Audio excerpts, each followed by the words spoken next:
بوڑھے کے لیے جوانی نہیں آئے گی، اور جوانی کے گزرے کئی سال پھر نہیں آئے گی، کل پھر نہیں آئے گا، اور یہ وقت رکتا بھی نہیں ہے، برف کتنا پگھل رہا ہے، 40 سال گزر گئے، یہ فکر تو ہے کہ اس 20-30 سال زندگی کیسے گزرے گی، اس کے لیے دوڑ دھوپ بھی ہے، اس کے لیے پریشانی بھی ہے، لیکن وہ 70 سال کے بعد جب زندگی آنے والی ہے، اور 80 سال کے لیے بعد جو زندگی آنے والی ہے، اور نہ ختم ہونے والا ایک جہان آنے والا ہے، 40 سال میں اس کے لیے کیا کیا ہے؟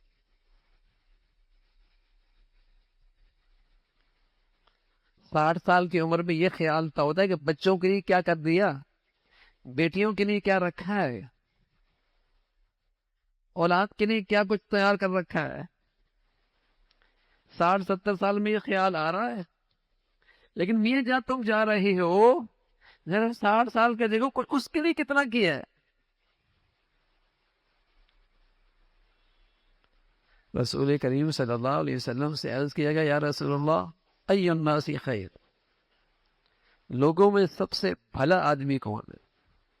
لوگوں میں سب سے اچھا آدمی کون ہے؟ ای الناس خیر، آپ علیہ الصلوۃ والسلام نے فرمایا، من طال عمرہ وحسن عملہ، لمبی عمر ہو اور عمل بھی اچھا ہو۔ یا رسول اللہ ای الناس شر، لوگوں میں برا آدمی کون ہے؟ فرمایا من طال عمرہ، جس کی عمر لمبی ہو، وساء عملہ، لیکن عمل خراب ہو۔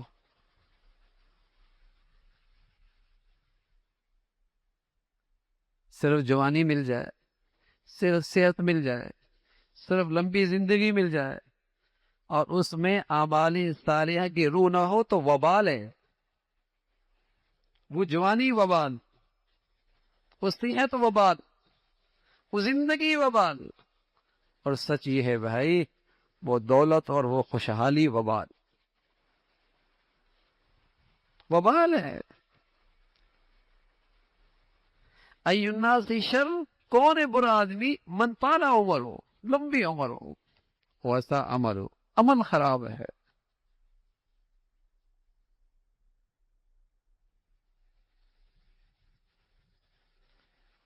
جوانی تبھی نعمت ہے نا بھائی، صحت تبھی نعمت ہے جب اس میں اللہ راضی ہو رہا ہے، آخرت کا توشہ تیار کر رہا ہے، ورنہ تو وبال ہے۔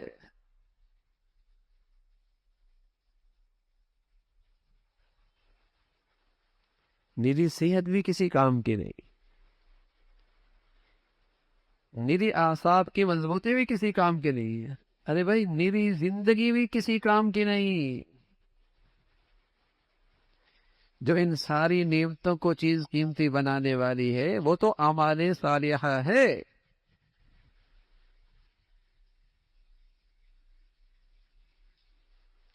صحت خراب ہو جائے پریشانی ہوتی ہے، ہونی بھی چاہیے، لیکن جو چیز اس صحت کے لیے کارآمد ہے، نعمت بناتی ہے، وہ تو اعمال ہے، اس کی فکر مجھے کتنی ہے؟